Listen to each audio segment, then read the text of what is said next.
evening, everyone. You've reached Conversations with Kush. I'm Molly the Kush RN. Tonight we have a very special episode for you.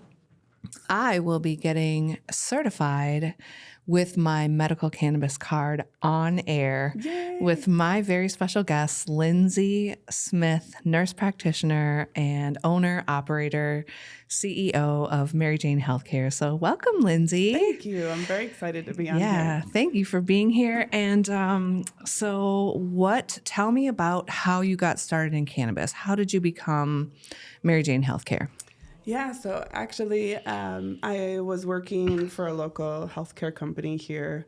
Actually lost my job, was fired, went through COVID as a healthcare professional, which, you realize that you don't have the support you think you do. And it was just kind of a really challenging time for me in my career. So after losing my job, I just realized that I wanted to do something where nobody could pull the rug out from underneath me.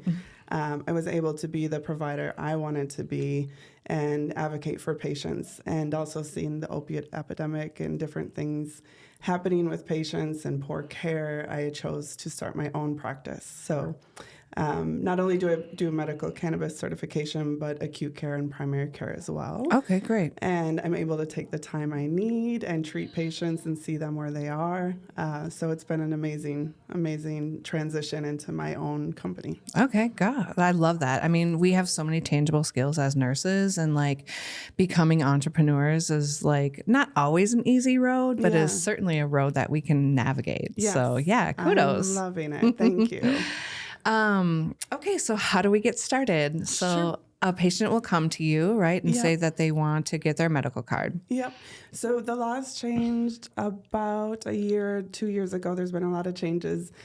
So initially you had to come in clinic. That is no longer true. So it is now done virtually. So I do all of the initial certifications and recertifications virtually. Okay, great. And so usually people go on my website, they'll schedule. If I also have my number listed, so if they're unable to find a time that works for them, they can text or email and make sure to have accommodate their schedules. That's awesome. And I just want to highlight that is such a great way to give people access that maybe can't leave their homes if they're disabled or if they have chronic pain issues or mental health issues and they're kind of shut-ins. That's a really great option. And I found a lot of patients that have come are really relieved once the process is over, because it's something they've been thinking about for a long time. Sure. But maybe they're anxious, or their own provider shut it down, or they're just tired of not being heard by the medical community for their chronic pain or PTSD. Yeah. And then for someone to be like, hey, let me walk you through this process. I'm going to be there with you. I'll make sure that everything runs as smooth as possible. Are most of the people that come to you already using cannabis, or are they new to the cannabis world? I would say probably 90% help self-medicate or have been self-medicating. A small percentage are naive to cannabis or new to it. So those patients I work with a little bit more closely to make sure they have a good experience. Would there be any patients that you maybe wouldn't be able to help? So the state used to have a very specific diagnosis list that would qualify a patient, but back in July of last year, it opened up to anybody that has been benefiting from cannabis or anyone that I feel that would benefit from. So things like trouble sleeping, anxiety, depression, things like that are qualifiers. So it's pretty hard for someone not to qualify. Okay. Simply because if you look at, COVID and George Floyd and all the things, Sure. I don't know anyone that doesn't have some form of anxiety or, trouble sleeping or, some depression after all that we've gone through as a community. Right. And I'm really glad that opened up, because one of the things that I've used cannabis for is anxiety. And so that was not a qualifying condition before. No. So it's nice to see that the access is expanding, going, with this last round of legislation. And I know that there's a rule behind which providers can. So it's any qualifying physician now or clinician that wants to certify people can, but they have to have the designation. Is that correct? Yes, which goes through the state. Yes. Okay. Yeah. So if your doctor didn't have it and they wanted to treat you, they would have to go through that process. And was that a difficult process or? No. Okay. No. And Honestly, I think a lot of larger corporations have decided not to do medical cannabis. So I've found that a lot of patients have come from some of the larger networks Yeah. where they're being told we don't really do that here. Yeah. And I would imagine that would be because of the federal illegalization still Yeah. in Yeah. place. So, Yeah. and a lot of those places can lose their federal funding if they're Exactly. okay. Perfect. Yeah.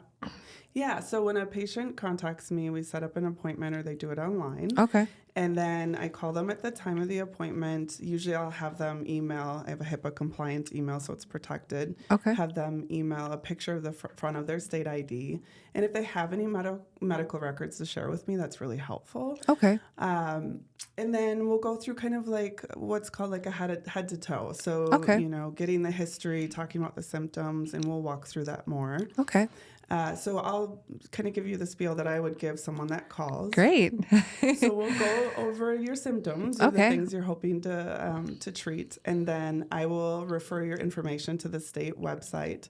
They'll immediately, or usually within about 15 minutes, send you an application. Okay. That's pretty brief. It comes in your email. It's pretty straightforward. It's a little redundant. They'll also ask you some of the questions I've already asked. Okay. They'll also ask for your state ID.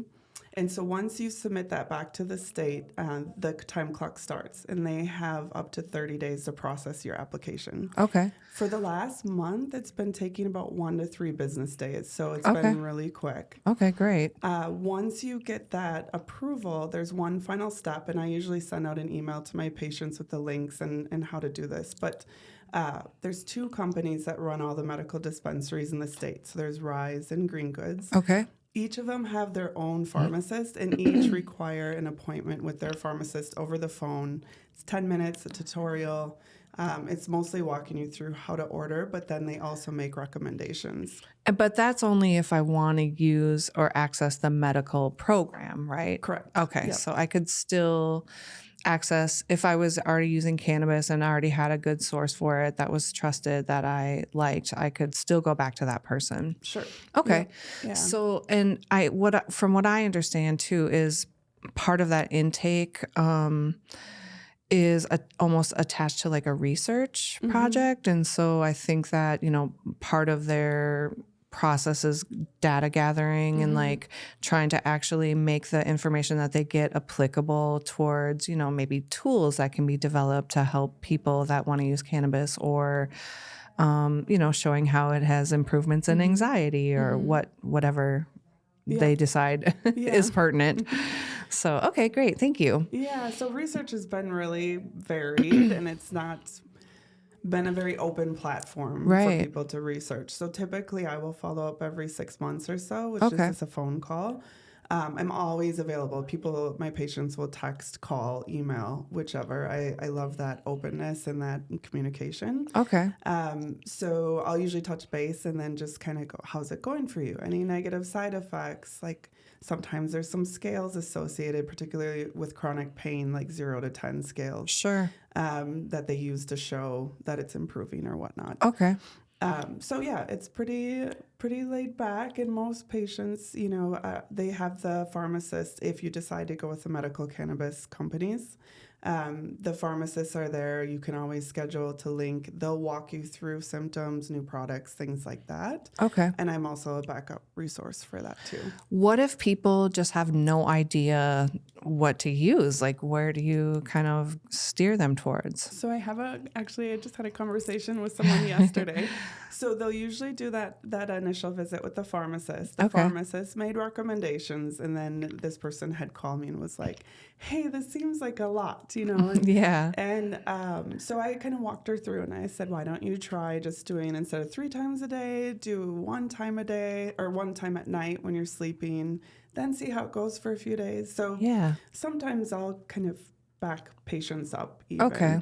Because, I don't want them to have a bad experience and then say, this is not going to work for me, because it is something you need to work on to build up. Yeah. And you want to be able to live your life. You don't want to be, high, you want to function. Exactly. There's many ways we can go about that with different like CBD, CBGs, different forms or, parts of the cannabis plant. Okay, so you might not necessarily always like recommend a THC product. You might steer them towards some other minor cannabinoids or towards CBD even. Yep, Okay. exactly. I Yeah. think most people, they really want to try cannabis because from my observation, I feel like people kind of come to cannabis because like nothing else has helped, or Yeah. like, people are like raving about it and they're like, what's this all about? Yeah. Maybe it can help me. Yeah. But they just are fearful of feeling high. Yeah.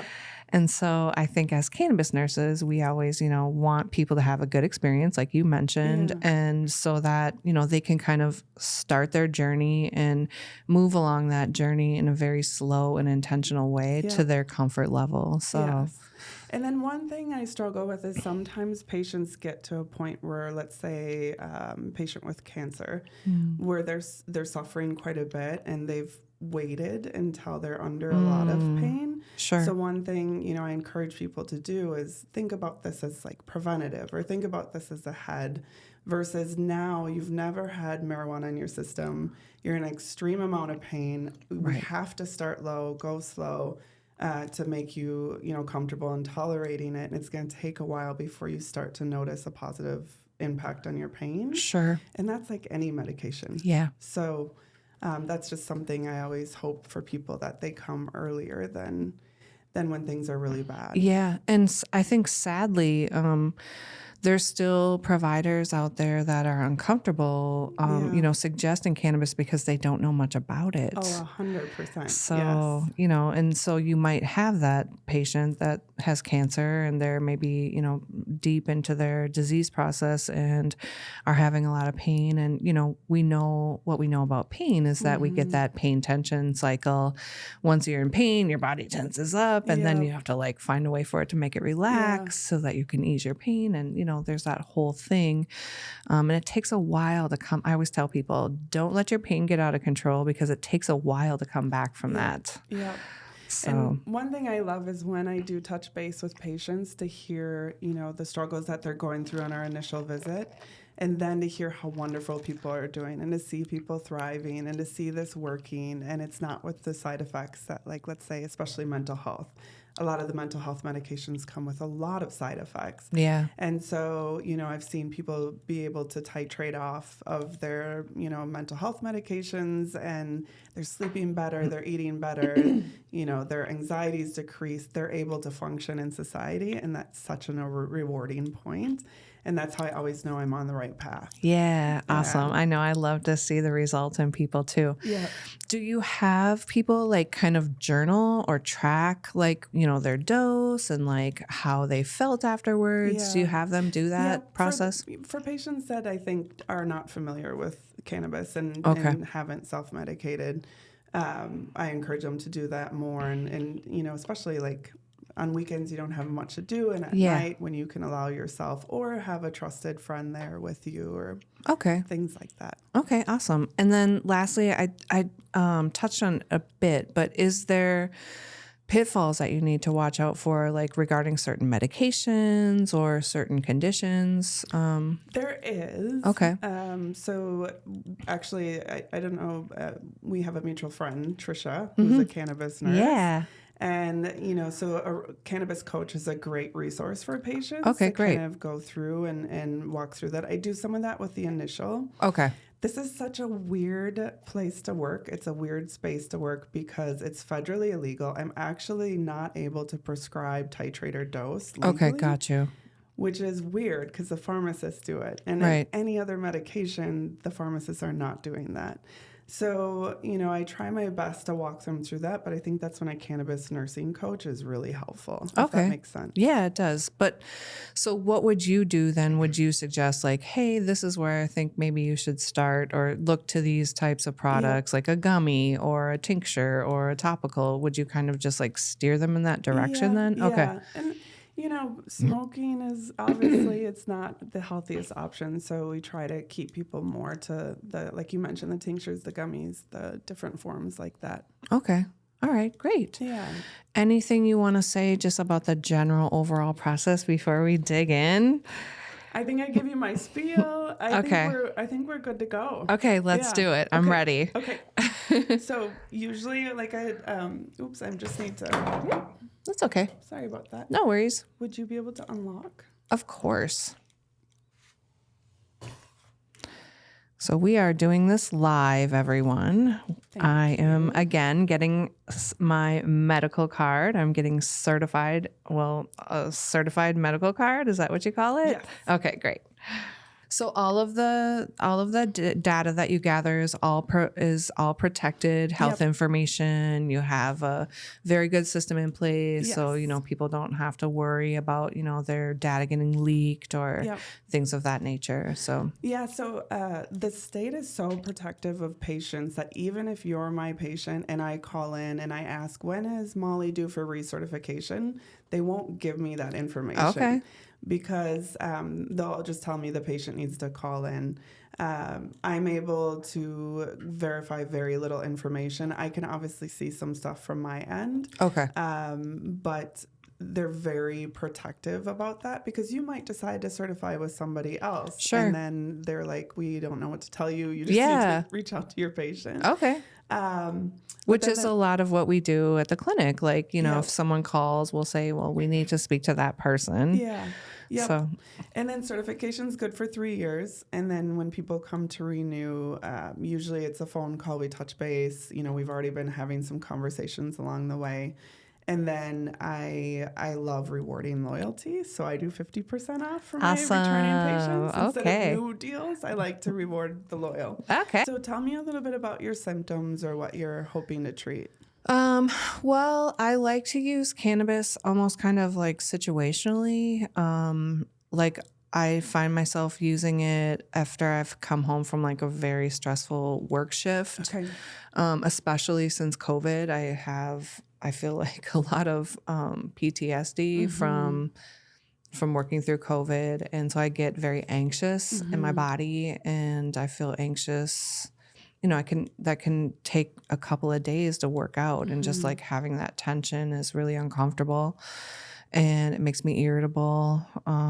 It makes me not able to focus on things I need to focus on. And then sometimes I think it will trigger like my other deeper mental health things like depression. So like when I feel that anxiety for days and days at a time, I'll start to kind of like move into a depressive state where like I just have to shut down and, can't get out of bed and a lot of sleeping and stuff. So I would say depression and anxiety. Okay. And then also I have, not as much anymore, but some definite like chronic low back pain issues from being a nurse for 23 years. All the lifting. Yeah.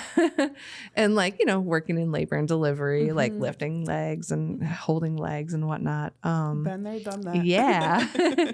So I would say depression, anxiety, and the chronic pain. The chronic pain, yeah. So those 3 things. And so tell me a little bit about the anxiety, and you don't have to go into too much detail, but when did it start? Were you ever officially diagnosed? Have you tried anything for it? I've had an official diagnosis through my primary care provider, and I tried Zoloft briefly. Okay. I don't think I probably didn't give it enough time maybe, but I think, and I hear this from a lot of other people, so I'll just mention it as an offshoot, but I hear from a lot of people, well, I don't really want to take pills. I'm actually kind of like that also. Which is very legit. Yeah. So for me, I told someone this earlier, like I hope to only ever have to use plant medicine in my life, not pharmaceuticals. So. Okay.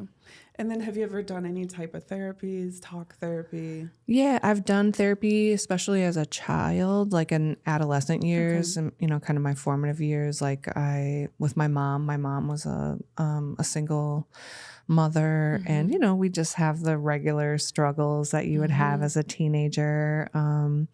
I did some cutting when I was a teenager and also had some pretty like oppositional defiant, if, looking back, just kind of like rebellious, teen kind of stuff.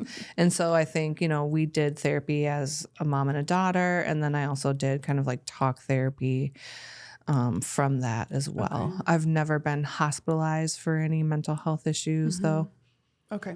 And currently not working with a therapist? No. Okay. And I always offer resources because Okay. I have a lot of people in the network that have done different forms of therapy. Not everything is for everyone. Yeah. Okay. And it definitely is hard to find a good therapist that's a Yeah. match. So just as a resource, so you know that. I think it's a good point, and I think that's why a lot of times people will kind of almost give up on therapy because it's like it takes a while to like find the person that you're going to work with, and then you have to like give your history over and over again. And people are like, "What?" So stick with it. Stick with it. Very true. And then with the chronic pain, you talked about from your nursing career. When did you start noticing that? I'd say probably at least 20 years ago, like pretty close into it. Okay. I worked initially like on a brain injury rehab floor. So that was a pretty heavy floor. And for pain, I've probably just, I've had a couple of injuries, probably like soft tissue injuries or whatever. Okay. And I've had a couple car accidents that have maybe played a part into that too. But I've just used like ibuprofen essentially and a lot of ibuprofen sometimes. Not good, right? Yeah. So going natural is much better. Yeah. And as you know, THC and the different cannabinoids can help with inflammation process, which is wonderful. Yep. So with the chronic pain, have you done like chiropractic work, acupuncture, anything different like that? Yeah, definitely worked with a chiropractor at periods of time in my life. I've never had like that seize up, like where your like back is like thrown out or like seized up. But I have worked with a chiropractor and got some benefit from that before. I try to do massage as often as I can and try to do like sauna and whirlpools, like heat. I love that. Yeah, like heat therapy usually works better for me than cold. When you use recreationally, do you notice an improvement with your pain? Yes. Okay. And going back to the anxiety and depression, you mentioned you've noticed improvement. Do you have trouble sleeping at night, like ruminating thoughts? Or Yeah. Okay. Yes. Do you have nightmares or any triggers for you that kind of bring back to maybe some traumas as a nurse or childhood traumas? I always get a little bit triggered when it comes to the time of the season now where we have to wear masks all the time. Oh, yes. Okay. So that brings back trauma for me from COVID, I think. And then do you have any other diagnoses, even unrelated? Asthma, high blood pressure, anything like that? Well, I have a higher BMI than I should. So I think that's a diagnosis. I have Sjogren's, which is new in the past couple of years, and that's caused a lot of problems with my dentition. So I'm missing like quite a few teeth. I don't have asthma. I have just like migraines here and there. And again, I just take ibuprofen really. I don't take, like Fioricet or anything like that. Cannabis has been shown to help with migraines. I know, as well, yeah. It helps everything, Lindsay. Let's face it. So yeah, I would say I think we'll get to this, but I've broken my wrist, both wrists, and had them surgically repaired, and then I've had a gastric bypass. And so that happened in 2007, and I've kept like 135 pounds off successfully. So yeah, that's a lot of work. Yeah, it is. Yeah. So I think that's probably it, like medical wise. Okay. Oh, I know. I have chronic anemia. I'm very anemic. Like even outside of pregnancy, a lot of times I'll get to the point where like my hemoglobin gets so low that I'll need to have iron infusions. So that is another medication that I will access. And I probably do that every year and a half or so. And because of my gastric bypass, I don't really absorb well. Sure. So iron infusions is what I have to do to kind of remedy through that. Okay. And then any allergies to medications? I have a sensitivity to morphine, Okay. but it's not a true allergy. I had it like intrathecal when I had my children Okay. and wanted to crawl out of my skin. And so, yeah, I don't take morphine. And then what about any other prescription medications? Are you currently prescribed any? No. Okay. I mean, I'm prescribed like vitamins and stuff like that, Sure. but I don't take anything on a Okay. regular basis. Okay. And then surgical history. Yeah, you so mentioned just wrists. both wrists surgically repaired. I have hardware in both of them, and then my gastric bypass. Okay. Yep. And then general questions. Do you smoke cigarettes? I do not. I quit smoking cigarettes when I was about probably 25 years old. Awesome. Okay. And then do you drink alcohol, even socially, rarely? Socially, I drink alcohol. I probably have at the maximum 4 drinks a month. Okay. I always have a couple more on my birthday, maybe, but yeah. And then any history of disabilities or addiction? I have abused alcohol at a time in my life. Okay. And I did go to treatment for that. I got a DWI when I was shortly after I had my gastric bypass. Ironically, I think I replaced alcohol with food. Okay. And some other detrimental behaviors that I was doing replaced food, including abusing alcohol. So I was drinking too much and got pulled over and went to treatment voluntarily. Okay. And thank you for being honest. And that never Yeah. interferes with someone being able to be eligible for the program. It's just something that I asked Yeah, for sure. as a screen. And then otherwise, head to toe, do you feel pretty healthy? Pretty No other good. Yeah. concerns? Other than my Sjogren's is like my main focus right now. That's pretty Okay. debilitating, and both to like my mental health, like my self-image and just, how I function. And I know, how it affects me is that I get really dry mucous membrane. So like, I can't cry anymore on demand. So, my career as an actress is over. No. Yeah, right. But cannabis also causes that really dry mouth. Yeah. So that's tough. That's a tough thing, but I'm willing to push through. Yeah, good for you. And then let's see, I'm just going off the top of my head. So Yeah. Excuse me. No, you're good. So then usually from here, like that's pretty much the information that I would gather. I know we've talked about like you've noticed improvement from recreational. So I think doing the medical cannabis certification would be great for you. Awesome. There's several reasons. There's legal protection, job protection. Yeah. There's protection from housing for certain people as long as it's not federally funded housing. Okay. The medical cannabis is tax-free, which hopefully will save people when it comes to recreational because they're planning to add quite a bit of taxes. Okay. I know you mentioned that you have a trusted source you go to. Yeah. And that's great. Not everybody does. Yeah. And so one thing I really highlight is the importance of the testing that is done with medical cannabis. Absolutely. And that you think about things like funguses that can grow and you're inhaling it. Like there are risks. For sure.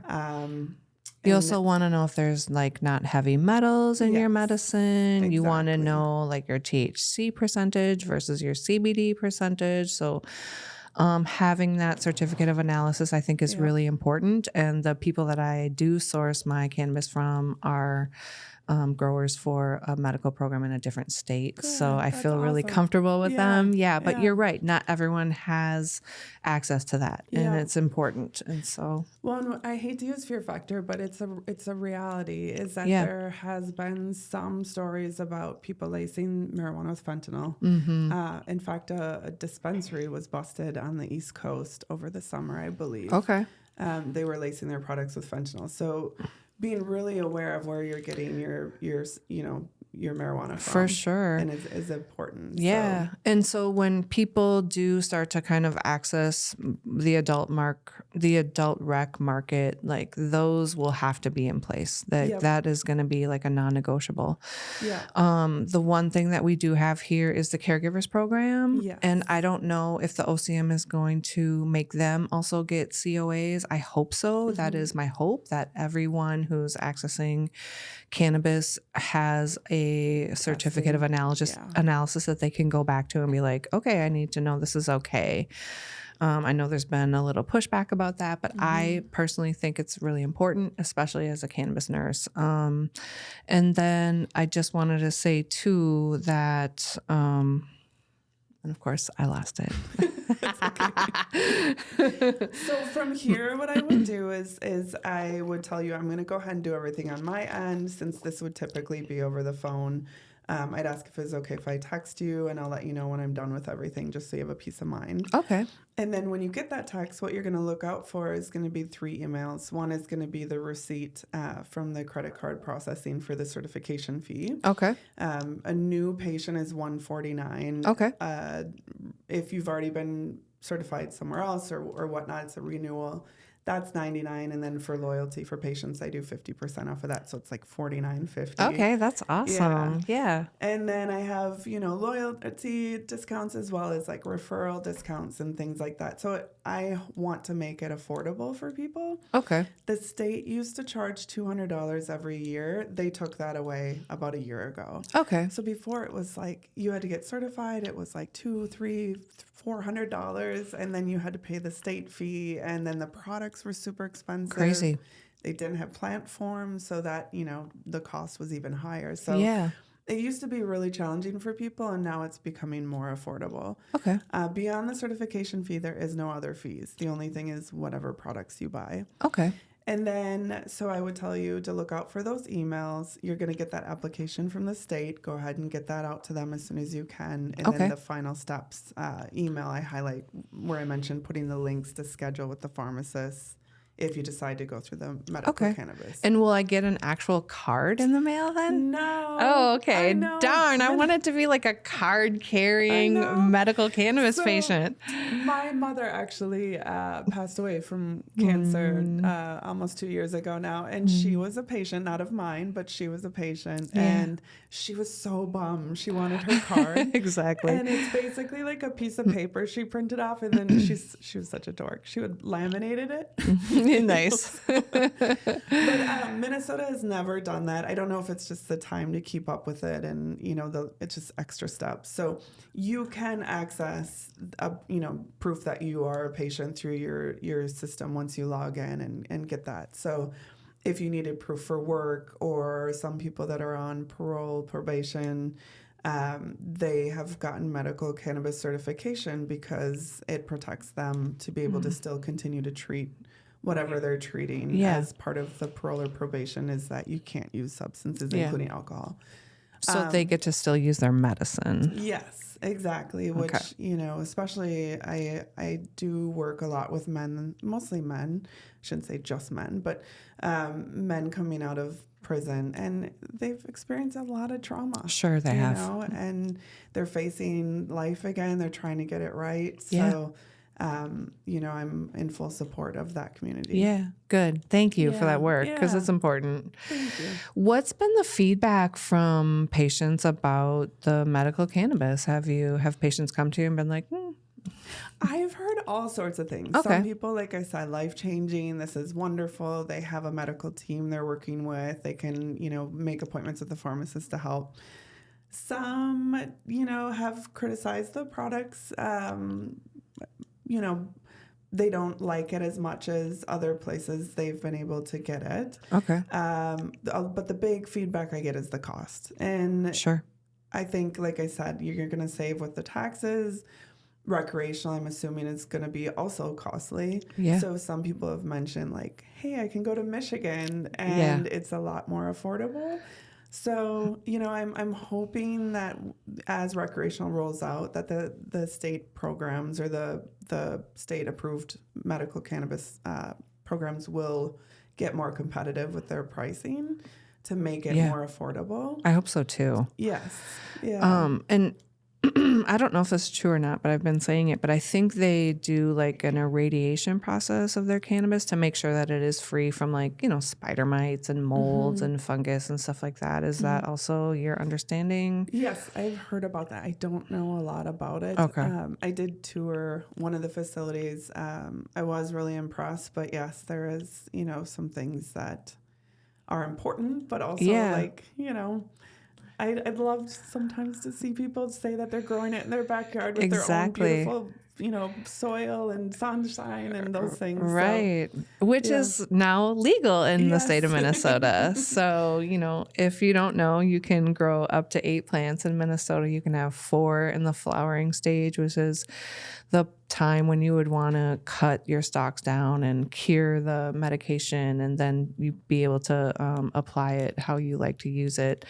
And then 4 would be in development. So, if that's something that you have access to, or if you want to know more about, there's a lot of shops out there that are hosting grow classes and have grow communities. There's building these beautiful grow communities where they're like Yes. sharing information on how to grow and things of that nature. And like, as a cannabis nurse, I always think that you should at least try to grow your own medicine if you can. There's always limitations for people that have disabilities Yeah. or like a financial limitations. So I'd love to see local farmers uplifted. yeah, too. So, true. In a way, there's some monopolized approaches to this. Yeah. So, it'd be nice if we can support local. For sure. Which actually, if one thing that I've kind of talked about is that there are a lot of companies that are based in other states that have providers like myself who are multi-state licensed and are coming in and, pushing it that way. And I know that they don't follow up, like they're supposed to. Right. And I really appreciate when people continue to support me because I'm thriving still. Yeah. And a lot of times, I've had people like, how are you like surviving with these big companies coming in? And it's like, people want that personal relationship. I have a lot of patients that, it's a moment for them to be seen, to feel human, to be heard. Yeah. And especially, a lot of times in medicine, people aren't heard or aren't listened to, especially for things like chronic pain or mental health that you aren't tangible, Right. And so I've had a lot of people really open up and, been very grateful for the service that I am offering and that they have a place with no judgment. And, I love supporting the LGBTQ community.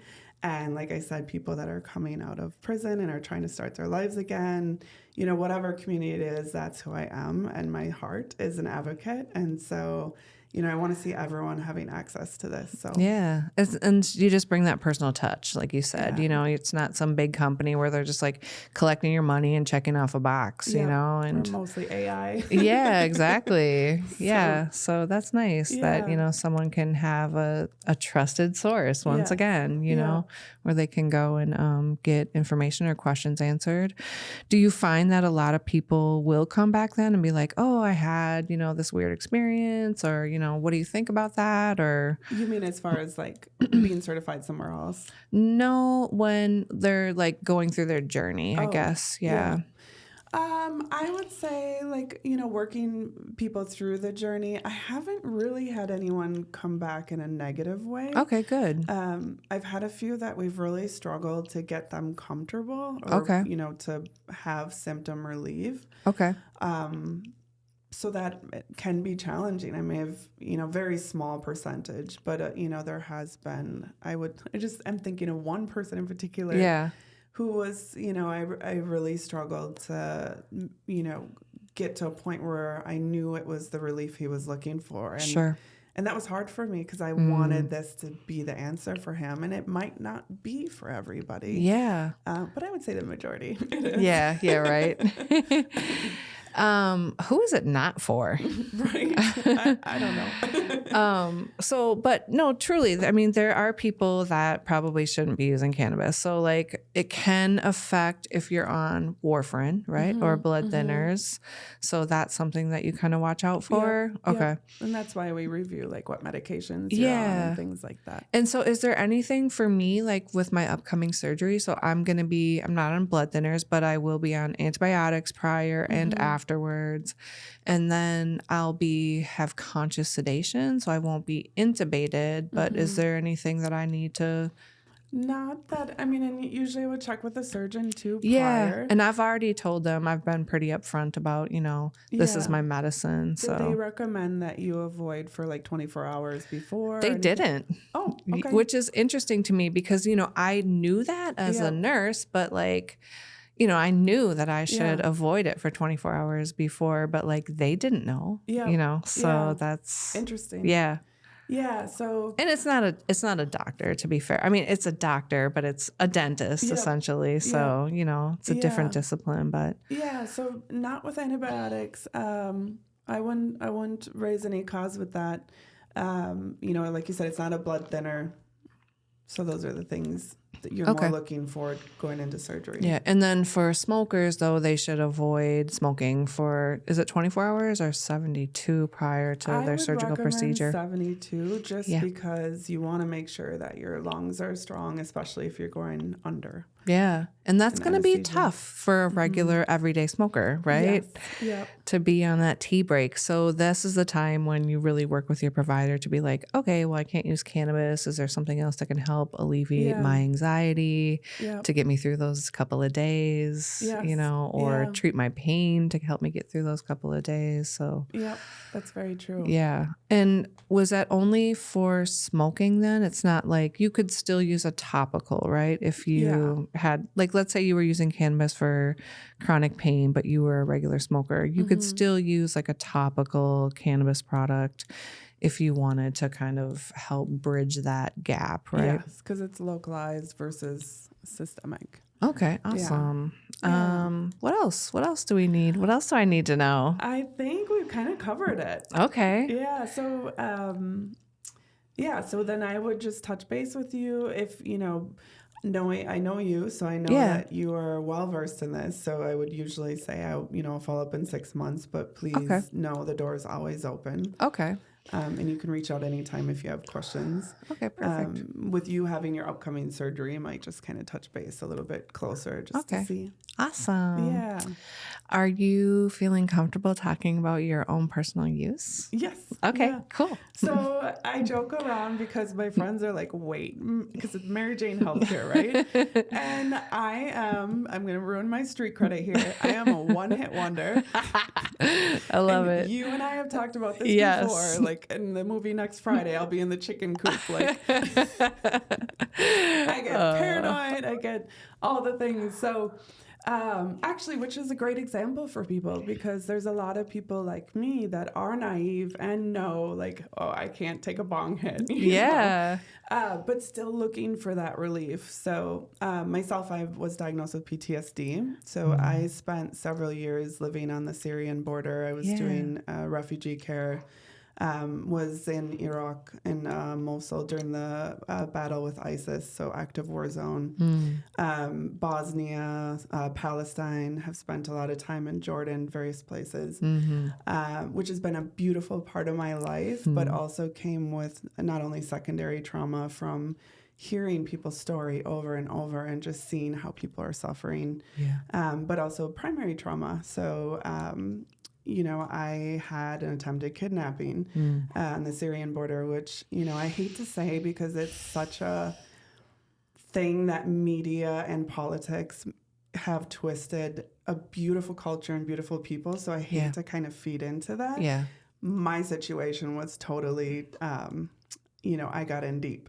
Yeah. So Yeah. my situation was different, but it was interesting for me to go through that experience. So when I thought I was not going to survive, your brain does something. I don't know what it is. It's like an animalistic response where it something switches. Yeah. And so coming out from that, I was in, I wouldn't even say post-traumatic stress. It was very active stress. Sure. And eventually when I came back to the U.S., I had a physical exam with a provider, and I started crying. And so she asked me to see the psychiatrist. And so I saw a psychiatrist in Richfield, and I can laugh about this now. But she prescribed 3 antipsychotics for me. And when I said to her, I said, this just seems like a lot. Like I'm having trouble sleeping. Let's try melatonin or like something. Right. And she was very belittling, and it was a horrible experience. And I realize now that when I walked in there and was talking about Hezbollah, CIA, FBI, I'm in the Middle East, I'm doing these things, she thought I was like mentally like having a schizophrenic episode. Understood. Which is why she prescribed all those medications, which made me feel so not validated. Sure. And was really hard for me. And then, I'm sorry that you had that experience. Thank you. Yeah. But one of my counselors in high school told me that if you can walk like on both sides of the world, you can walk like a giant. And I think about that when it's like, I'm not only a provider, but I'm also a patient. And like I've had these experiences where I'm not validated. And so, so coming back, and then my mom was diagnosed with terminal cancer out of the blue. COVID as a healthcare worker. I had a baby girl, my first child, at 40. And 5 weeks after returning from maternity leave, I was terminated from my healthcare company because I was advocating for my breastfeeding rights. And so here I am, not able to they denied me for unemployment. They said I was, physically or mentally unable to work. So I had to go back and fight that. It was just the company messing with me. Right. So here I am, just coming back from this, war zone, wanting to decompress. My rock, my stone, my mom was everything for me is, now facing end of life. I'm having a child, and it's COVID, it's all these things. And like I said, having your financial rug ripped out from underneath you and not being able to support you or your child was that was tough. Sure, Lindsey. Yeah, and then not feeling like I was being validated, feeling like I was being treated like I was crazy, Right. and so I started using cannabis, and like I said, I'm pretty sensitive, so I do love to stick with the CBDs and CBG and different things. I'm able to sleep, so sleep was a big thing for me. I would, wake up ruminating thoughts, nightmares, flashbacks, triggers, all the things. So it's really helped with that. And sleep is so important. So important. I think if people can get really good rest, that would help a lot of the things that they're going through, especially mental health wise. Yes. I mean, that's how we upregulate our own endogenous endocannabinoid system. And so without sleep, nothing's working, right? Right. So it's helped with that. I also have developed chronic pain, which I don't really know if that's just age, carrying around a screaming wiggly child, or if that comes from some somatic. Yep, and carrying that in my body. Sure. So the inflammation process it's helped significant with that. Okay. I tend to dose at night because then I can sleep well. Yeah. But I will do under the tongue drops of CBD to help with anxiety and just kind of take the edge off a lot. So, awesome. and to function like you said. Yeah. You and I are actually a lot alike, and we're both very social and extroverted, but then we're also introverts. Yeah. And so it's funny because I would never see you as someone that I thought would feel anxious. Oh my gosh. Yeah. It's horrible. And people don't see that in me. But it's we're both okay, we got to get it. Yeah. I know people are always God, this girl's so weird. She never says anything. It's I have all these voices in the back of my head that are you can't do it, and you're not pretty enough, and you're fat, and you know what I mean? No. But I got something for that. Yeah. So it's been wonderful for me. And like I said, I think I'm a great example for people that are naive to it. This is for everybody. Yeah. There is ways that it can help. So. Yeah. Everybody above 25, right? 21 to 25. Well, not true. Because medically, so I'm an adult geriatric nurse practitioner. So legally, I can only treat patients 13 and older. Okay. However, I have stuck to 18 and over just because my background has never really worked around even teenagers. I do have a friend nurse practitioner that specifically works with youth and autism. Okay, that great. certifies. So if people do contact me, I have resources for them. Yeah. And I think that that's really a field that's kind of opening up. That neurodivergent crowd is looking for those symptom relief things, when it comes to maybe self-harm or that defiant stuff, or, just the myriad of things that come with those types of diagnoses. Yeah. So Yeah. And it's shown wonders. So it really has. Yeah. And to me, this plant is so incredible because, I joke and say like, it helps everything. Yeah. I mean, it really does, but like, it really does. Yeah. Yeah. Like there's an application for it in so many areas, and the one thing that I always want to just reassure people, and, people probably get sick of me hearing me say the same things over and over again, but there's no lethal dose of cannabis. Mm-hmm. And that's not true for the for big pharma. Yeah. Almost working in the emergency department, I see people, taking their whole bottle of pills to unalive themselves, and those things can be very detrimental. And they're not just doing it with opioids; they're doing it with like, antihistamines or blood pressure pills or whatever it may be. But no lethal dose of cannabis. Yeah. Yeah. Yeah. And addiction, we talk about addiction, like how many people I know, and I'm sure you do too, that had like a dental abscess or something, went in, got an opioid, and then became addicted. There are certain characteristics and personalities that just tend to be more addictive. Exactly. And one thing that I find beautiful about cannabis too is I have some patients that were former addicts of opioids or alcohol, and they find that this helps them. Yeah. And either they're able to drink less or completely cut it out. And alcohol is a killer. It is. I have some fun with it, but cardiotoxic, hepatotoxic, like all the things, right? Neurotoxic. So this has been wonderful. I love working in this field. I feel passionate about it. Just like I felt a lot of passion working with people fleeing from war zones or natural disasters, and for me to find something that I can do and feel good about, because I was so tired of being told I have to see patients faster and the billing and the billing and and just all the red tape around the medical care. Like I can be present for my patients. I can be accessible when I like in the evenings and and be there to support them and cheer them on through their journey. And, that's awesome. And watch them thrive again. Yeah. Thank you for this work. It is so awesome.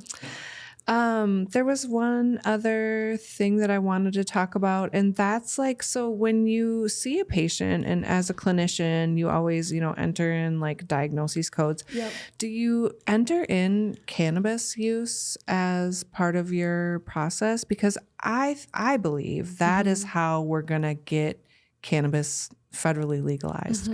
Once we start getting that into people's charts more, once clinicians are more comfortable being like, yep, they're using cannabis, there's no detriment, it's medical cannabis. So once we start to see those like diagnosis codes get populated, then insurance companies will queue in. Then, we'll start to kind of break those barriers down. But I think there's still like, we're not quite at the tipping point yet. So because cannabis is federally legal, you cannot use insurance for it, no matter what insurance company you have. So it is out-of-pocket pay, and I don't use insurance either for my primary care. I have lower. It's like $39 a visit or $29. Okay, awesome. So I don't need to use codes. I'll just write it out. I do not put cannabis in my notes. Okay. The reason is that I got shut down from my charting system. Oh, wow. Because the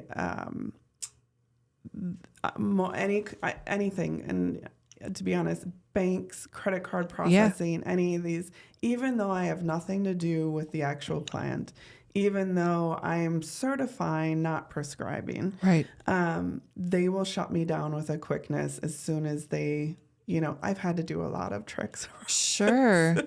I won't frustrating. indulge in the tricks because, it's still high risk for me. Sure. And it's, it's caused major damage to my business before. How frustrating. How frustrating. Yeah. So I use things like, patient is self-medicated.